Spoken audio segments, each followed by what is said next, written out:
Edward Gabriel, a story of trust, betrayal, and the unexpected. My people, gather around and listen to this story.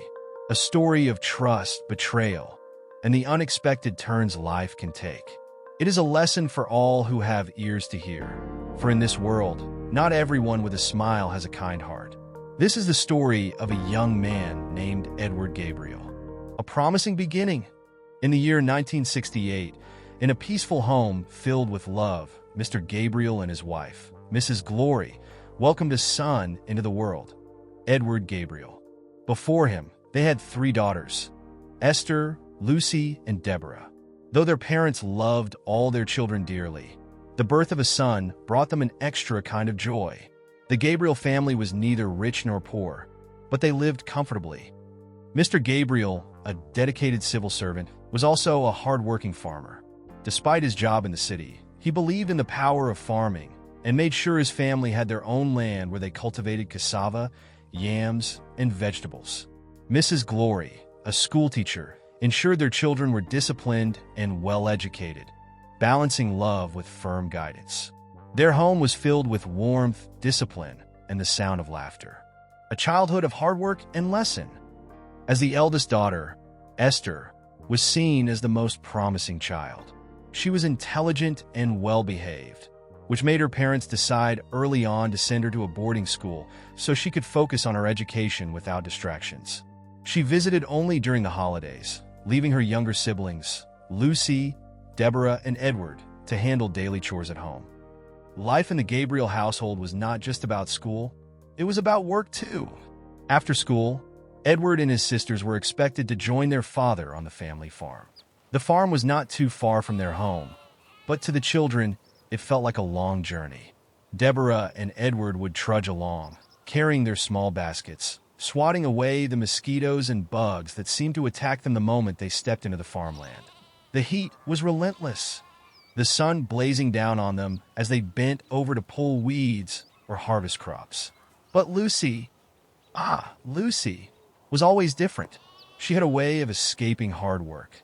Lucy, the master of excuses. Unlike her younger siblings who obediently followed their father's instructions, Lucy always found a way to slip away. Papa, my stomach is paining me, she would groan dramatically, clutching her belly whenever it was time to clear the weeds. If that didn't work, she would pretend to trip over a root, claiming she had twisted her ankle. Sometimes she vanished into the trees, only to reappear hours later when the work was almost finished, holding a few leaves to make it seem like she had been helping all along. "Where have you been?" Deborah would ask, frowning at her. "I went to fetch water for everyone." Lucy would lie smoothly, even though her dress was spotless, untouched by the dirt of the farm. Lucy was also known for skipping school whenever she could, while Edward and Deborah were diligent, attending classes every day. Lucy would sometimes fake an illness or convince a friend to mark her present while she sneaked off to the market, watching traders and learning how to manipulate situations to her advantage. Their mother, Mrs. Glory, often scolded Lucy, warning her that shortcuts in life never led to good places. But Lucy would simply smile, nod, and do the same thing again the next day. Edward's bright future. Unlike Lucy, Edward took his studies seriously. He excelled in school, moving from primary school to secondary school with excellent grades. When it was time for his final West African examination, he passed with flying colors, making his parents proud. With his exceptional results, Edward furthered his studies in agriculture, obtaining both his national diploma and higher diploma. His future seemed full of promise. But little did he know that the sister who had mastered the art of manipulation and deception would one day shape the greatest tragedy of his life. What happens next will shock you. Stay tuned as the story unfolds. Before we go on, make sure to like this video, share it with someone who needs to hear this, and most importantly, subscribe to this channel. There's more to this story, and you won't believe what happens next. What happens next will shock you. Stay with me till the end.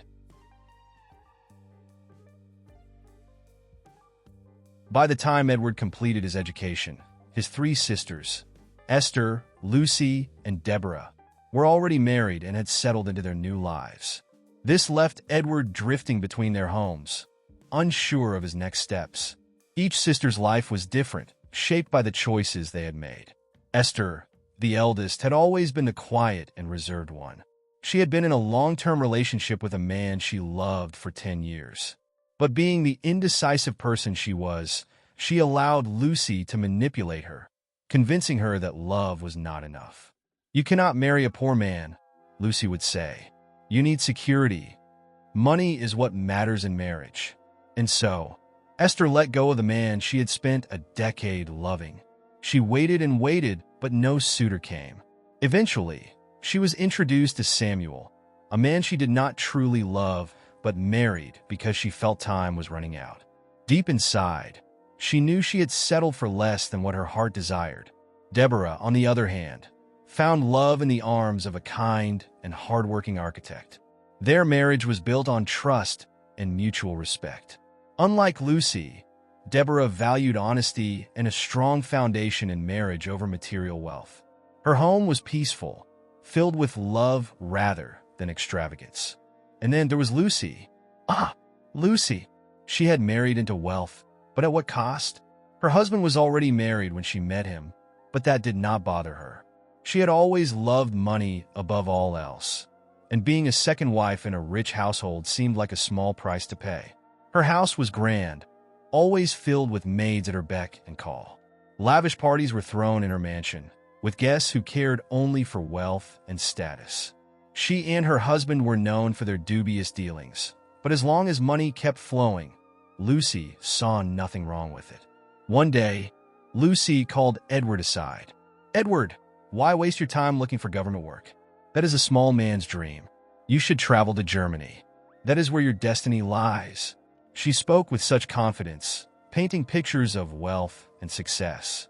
"Over there, you will make money, send it home, and change the lives of everyone in this family."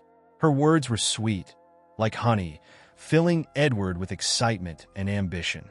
She made it seem so easy, so certain, as if success was waiting for him the moment he set foot in Germany. From that moment on, Edward stopped listening to anyone except Lucy. He ignored the cautious advice from Deborah and even the silent concerns of Esther. He only had ears for Lucy, the one who always seemed to have a plan, the one who made everything sound promising. Together, they began planning his travel. She assured him it was the best decision he would ever make. But little did he know, his greatest mistake had already been made. A father's sacrifice. Securing a visa was no easy task, but Edward was determined. Finally, the day came. His visa was approved, but there was one problem. He needed money for the trip. As soon as Lucy heard the news, she wasted no time rallying support. "Edward, this is your moment. You must leave immediately," she declared with certainty. But Deborah, ever the cautious one, was not convinced. "Edward, think this through, my brother," she urged, her voice filled with concern. "You have everything you need here. You studied agriculture. Why abandon all that for an uncertain future?" Edward, already under Lucy's influence, sighed. "Deborah, you don't understand. This is my chance to change everything." "Lucy, Lucy, Lucy!" Deborah snapped. "Since when did Lucy become your destiny decider? Germany is not what she makes it seem." Lucy's eyes flashed with anger. "Why are you always so negative, Deborah? You never want anyone to progress." The argument quickly escalated. The two sisters stood in the center of their parents' living room, voices rising with every exchange. Edward watched, torn between them. He wanted to listen to Deborah's wisdom, but Lucy's sweet promises had already taken root in his heart. Then suddenly a sharp, resounding slap. Lucy's hand had struck Deborah's face. Gasps filled the room. Deborah staggered back, stunned. Her little daughter, who had been playing quietly nearby, rushed between them, pushing her mother and her aunt apart with tiny hands too small to make a difference. "Stop it! Stop fighting!" the child cried, her voice trembling. But Lucy was unmoved. She adjusted her blouse and exhaled sharply. "Edward is going, and that's final." Silence filled the room. Deborah wiped the corner of her eye, not from the pain of the slap, but from the deeper wound in her heart. At that very moment, their father, Mr. Gabriel, had just received his pension and retirement benefits. When Edward and Lucy approached their parents for help, their father did not hesitate. "Take this money, my son. Go and build your future. If you succeed, remember us." With tears of gratitude, Edward took the money, packed his bags, and left for Germany, unaware that his greatest mistake had already been made. Drop a comment below. Do you think Edward made the right choice by trusting his sister completely? The silent betrayal. Germany was not what Edward expected. The first challenge? The language barrier. Everything was foreign. The people, the culture, even the food. It took him years to adjust. He had no friends, no family, and no one to turn to. At first, he wandered from place to place, begging for shelter.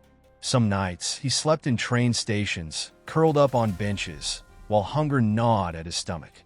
Other times, he relied on the kindness of strangers, taking shelter in the homes of fellow immigrants who pitied his condition.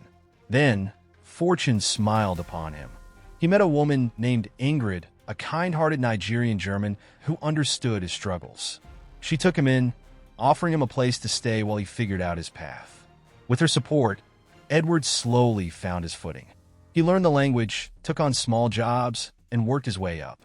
Years passed, and Edward finally found success.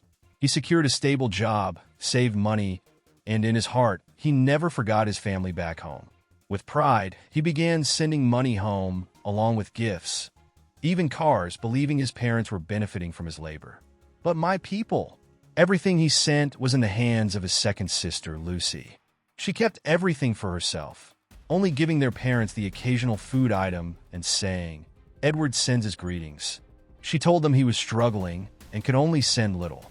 Meanwhile, she and her husband basked in the wealth Edward unknowingly provided. Edward eventually began visiting Nigeria, but something strange happened. He never stopped by his parents' home. And the shocking part? His parents' house was just 10 minutes away from Lucy's. Each time he came, Lucy and her husband picked him up straight from the airport and drove him to their lavish home. She convinced him there was no need to visit their parents, saying they were fine and didn't need anything. "Why stress yourself, Edward? They are old. They don't even know what to do with money anymore," she would say with a sweet smile, keeping him wrapped in her web of deception. Edward trusted her completely, never questioning her words. Whenever he was in town, Lucy made sure he only moved within her circle, her home, her social gatherings, her business dealings. But in the neighborhood, whispers began to spread. People had seen Edward. They had seen him in town, always with Lucy, driving in and out of luxury stores, dining in high-class restaurants. Yet he never stopped by his parents' house, just 10 minutes away. The rumors eventually reached Mr. and Mrs. Gabriel. Edward was here, his mother, Mrs. Glory, asked a neighbor one day. "Yes, Mama, I saw him with Lucy last week at the big supermarket in town," the woman replied. Shocked, their parents confronted Lucy. "Lucy, is it true that Edward has been coming to Nigeria?" their father demanded. Lucy put on her best act, shaking her head in disbelief. "Ah, Papa, where did you hear such a thing? Edward has not stepped foot in Nigeria in years.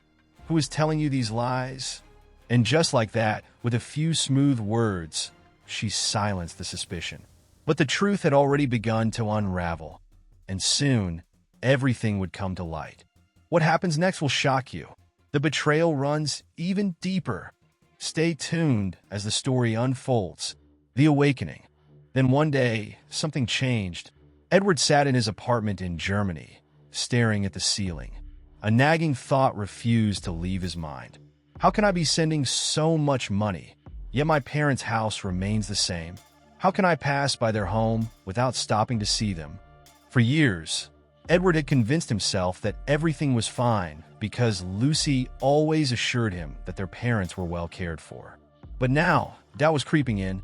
His spirit felt unsettled. He decided he needed to see things for himself. This time, he would not announce his arrival. When Edward landed in Nigeria, he did not call Lucy. Instead, he took a taxi straight to his parents' home. What he saw shook him to the core. The house was exactly as he had left it, old, worn out, and in dire need of renovation. His parents, once strong and full of life, now looked frail and aged beyond their years. His father sat outside, staring blankly into the distance, while his mother, barely able to walk properly, struggled to complete simple chores. It was as if time had drained the very essence from them. Tears welled up in Edward's eyes. The truth hit him like a thunderbolt. Lucy had been lying to him all along. All the money, the cars, the gifts, none of it had ever reached their parents.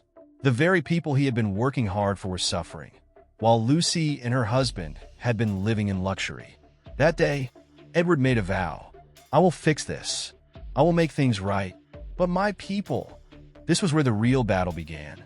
The confrontation. Edward stormed into Lucy's house, his fists clenched.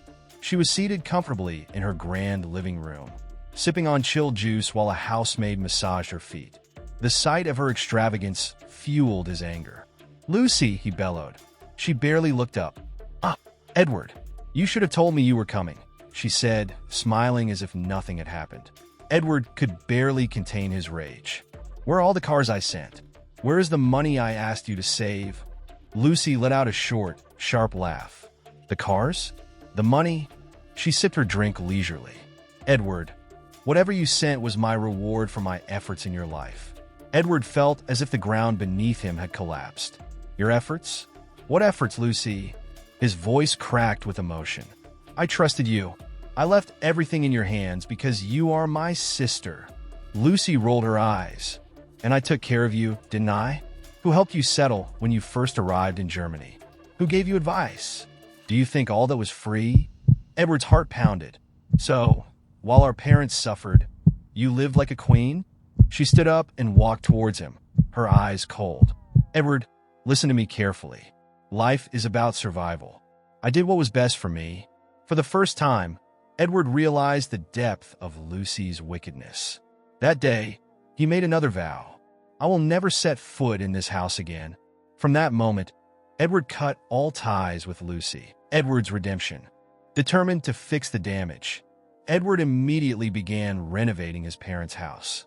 He hired builders, bought new furniture, and ensured his parents would never lack again. In the midst of it all, he found love. A kind-hearted woman entered his life, offering him the warmth and sincerity he had never experienced from Lucy. They married, and soon they were blessed with a son. It seemed as if Edward was finally rebuilding his life. But my people, Lucy was not done with him yet. The next part of this story is heartbreaking, but you must hear it. Stay tuned. The fall. Strange things began to happen. Edward, once a man of strength and success, began experiencing unexplainable setbacks. His once thriving business crumbled overnight. His mind, once sharp and full of dreams, became clouded with confusion. He would forget important details, speak incoherently, and sometimes wander aimlessly as if lost in his own world. At first, his family thought it was stress, but then it worsened. At a family gathering, Edward lost control. He shouted, laughed hysterically, and accused his siblings of things that no one could understand. His words were wild, his behavior erratic. His own family, his own blood, could not recognize him anymore. The police were called. They arrested Edward that night, dragging him away as he screamed his siblings' names. But even the police could not hold him for long. There was no crime committed, just a man who had lost himself. Desperate, his family took him to a psychiatric hospital. The doctors examined him, ran tests, but found nothing. "There is no medical explanation for his condition," they said, shaking their heads. But while in the hospital, Edward did something that sent chills through everyone present. One day, in the middle of the visiting hours, he stood up and pointed straight at Lucy. His voice, though broken, was filled with certainty. You are the devil of this house." Gasps filled the room. Then he turned to Deborah. His face softened. "You are innocent. You do not even know that you are living among wolves." Silence. No one knew what to say. Days later, Edward was released from the psychiatric hospital. He went home to his wife and son, but something was still wrong. He was there, but he wasn't there. Then one night he left. He walked out of his beautiful home, out of his wife's life, out of his son's future, never to be seen again. His wife told the family. He traveled abroad, but no one ever heard from him. The weight of it all crushed their parents. The betrayal, and now, the disappearance of their son. Their hearts could not take it. One after the other, they passed away, grief taking them to their graves. Yet, one person never gave up. Deborah. She searched for Edward. She asked questions. She followed every lead, prayed every prayer, knocked on every door. But there was nothing. No trace. No clue. No answer. Still, she refuses to believe he is gone. I know my brother is alive somewhere. But where is Edward? What do you think really happened to him? Let me know in the comments. Lesson for us all. Edward was a man who gave his all, his love, his sacrifice, his trust. But sometimes, the deepest wounds come not from strangers, but from the ones we call family. My people, life has taught us one bitter truth. Not every smiling face carries a kind heart. Some betrayals do not come from enemies outside, but from the very hands we once held in love. Edward vanished into the unknown, but his story remains. A story of sacrifice, a story of pain, a story that reminds us all, not everyone who calls you brother is truly your brother. Before you go, don't forget to like, comment, share, and most importantly, subscribe to this channel. More powerful stories are coming your way. Turn on notifications so you never miss an update.